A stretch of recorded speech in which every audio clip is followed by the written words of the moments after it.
ধন্যবাদ আসিফ টুকু। এর আগের ঘন্টায় কিন্তু আমরা দেখানোর চেষ্টা করেছি নেতাকর্মীদের মধ্যে একটা উচ্ছ্বাস দেখা যাচ্ছে তারেক রহমানের যে দেশে ফেরার কারণে।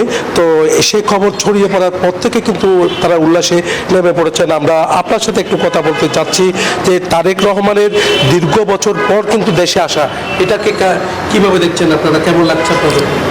এটাকে আমি দেখছি শুধু লক্ষ কোটি বিএনপি কর্মী ছাড়াও সারা দেশের জন্য একটা আশীর্বাদ, স্থিতিশীল একটা রাজনীতির জন্য একটা আশীর্বাদ।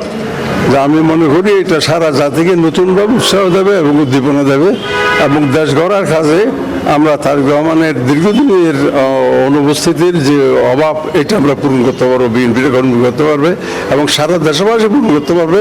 আমি মনে করি আমাদের যেমন তার বেগম খালেদা জিয়া যেমন জাতীয় নেত্রী, ঠিক তারেক জিয়া একসময় জাতীয় নেতা হিসেবে আবির্ভাব হবে, এটাই আমাদের আশা। অনেক ধন্যবাদ। এই ছিল আমার এখানকার সর্বশেষ। ফিরে যাচ্ছে আমার সহকর্মী অপেক্ষা করছে সিলেটের নাজারের কাছে।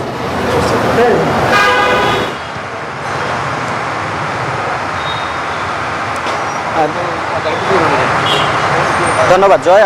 আপনি যেমনটি বলছেন 18 বছর পর তারেক রহমানের প্রত্যাবর্তন যে খবর ছড়িয়ে পড়ার পর থেকেই কিন্তু সিলেটেও কিন্তু নেতাকর্মীদের মধ্যে উচ্ছ্বাস বিরাজ করছে। আমরা কিন্তু সকাল থেকে দেখেছি নেতাকর্মীরা উচ্ছ্বাস করছেন, একই সাথে সাধারণ মানুষের মধ্যেও কিন্তু উচ্ছ্বাস বিরাজ করছে। আমি যদি একটু একজনের সাথে কথা বলি, আসলে কেমন দেখছেন, কি মনে করছেন তারেক রহমান আসার?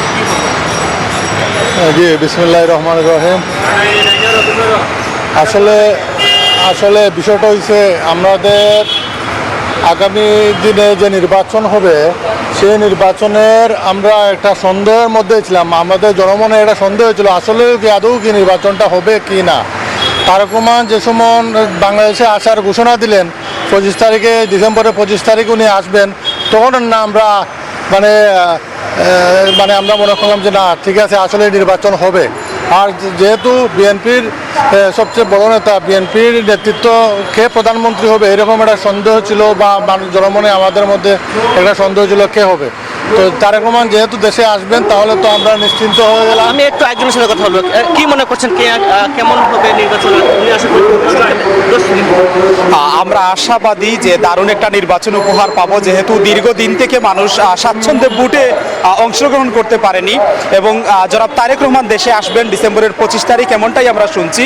এই জায়গা থেকে দেশের মানুষ আসলে অপেক্ষায় আছেন, যেহেতু মা শয্যাশায়ী, মাকে দেখার জন্য ছেলে কত করে দেশে ফিরবেন এবং এই যে অস্থিতিশীল পরিস্থিতি দেশ, এই জায়গা থেকে দেশও আসলে ভালো একটা কিছু পাবে সেই অপেক্ষা। শুনছিলাম আমরা সাধারণ মানুষের কথা। তারেক রহমান আসার যে খবর শোনার পরে সিলেটের মানুষ কিন্তু উচ্ছ্বসিত রয়েছেন। সব মিলে এই ছিল আমার কাছে সিলেট থেকে সর্বশেষ।